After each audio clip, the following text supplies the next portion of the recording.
See, the Christians of South Africa, they live by this curse. The Christians of South Africa. You see, they read in the book of Genesis chapter 9 that after the flood, Noah, the prophet Noah, and his 3 sons, Sam, Ham, and Japheth, they started growing grapes. And from the fruit of the vine, they fermented wine. And Nuh alayhi salam, according to the Bible, drank too much. And he was lying naked, spread out. So out of his 3 sons, Sam, Ham, and Japheth, Ham, H-A-M, Ham, same spelling as the piece of pig. Same. He behaved like a pig. He laughed at his father's nakedness. Look at the old man, his father, spread out, naked. But the other 2, they felt ashamed of the father's nakedness. They took a piece of cloth and they walked backwards and they covered up the father. In the meantime, the father knew what was going on.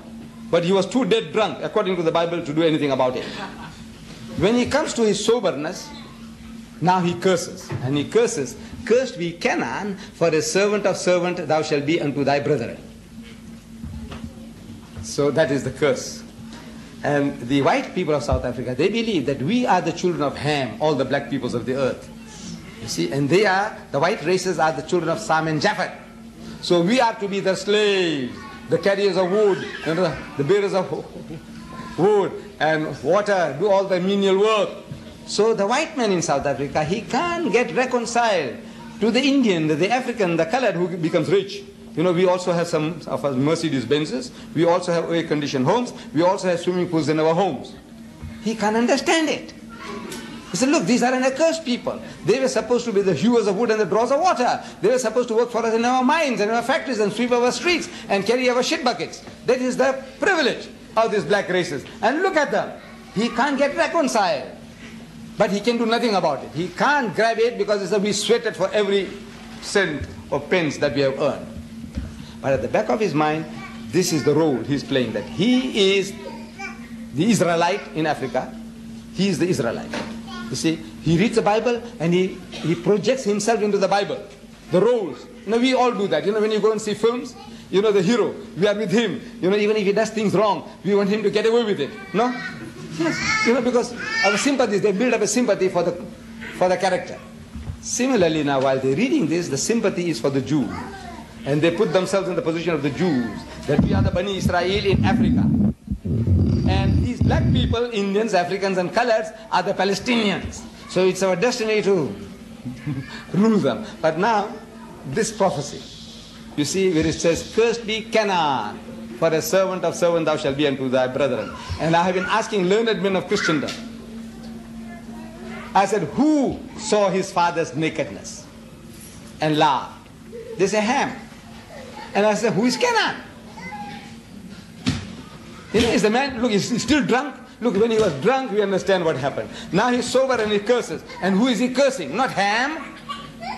He's cursing Canaan. I said, why Canaan? And believe me, no Christian wrote the name, even Jimmy Swaggart or his father can answer that. Why Canaan? And is God blind? That look, for somebody else's sin, he goes and curses, has somebody else cursed. Is he also blind? If God is also blind? No. Then why this Canaan? You see, in that chapter 9 of Genesis, you read again now, you'll note that every time the name Ham is mentioned in that chapter, it says, and Ham the father of Canaan, and Ham the father of Canaan, and Ham the father of Canaan. So when you finished, you think Ham and Canaan are synonymous terms, which are not. Ham had 4 sons, Cush, Mizraim, Put, and Canaan. He was the youngest of the grandson of Nuh.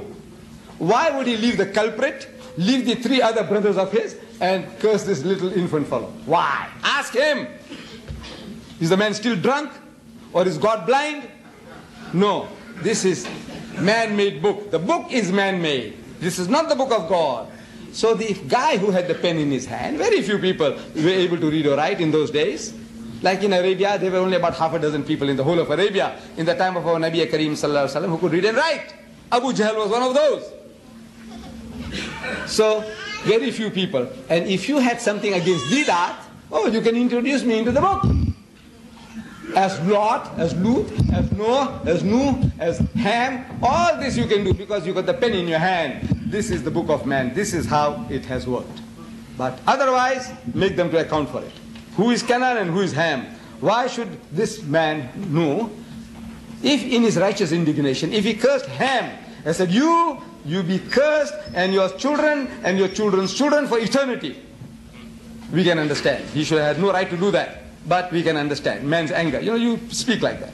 But he leaves the culprit out. And he leaves the three other sons of his, and he picks up the innocent little child. You know why? Because Canaan became famous in history. So this, whatever family this guy belonged, he had something against the Canaanites. So this is the concoction, the word of man. So Allah says, فَوَيْلٌ لِلَّذِينَ يَكْتُبُونَ الْكِتَابَ بِأَيْدِهِمْ. So woe to them who write the book with their own hands. ثُمَّ يَقُولُونَ هَذَا مِنْ عِنْدِ اللَّهِ. Then they say, this is from Allah. لِيَشْتَرُوا بِهِ ثَمَنًا قَلِيلًا. That they may reap some little reward. وَوَيْلٌ لَهُم مِّمَّا كَتَبَتْ أَيْدِيهِمْ. So woe to them for what they write. And وَوَيْلٌ لَهُم مِّمَّا يَكْسِبُونَ. And woe to them for what they earn. Mr. Chairman, this is the last. وَآخِرُ الدَّعْوَانَ أَنِ الْحَمْدُ لِلَّهِ رَبِّ الْعَالَمِينَ.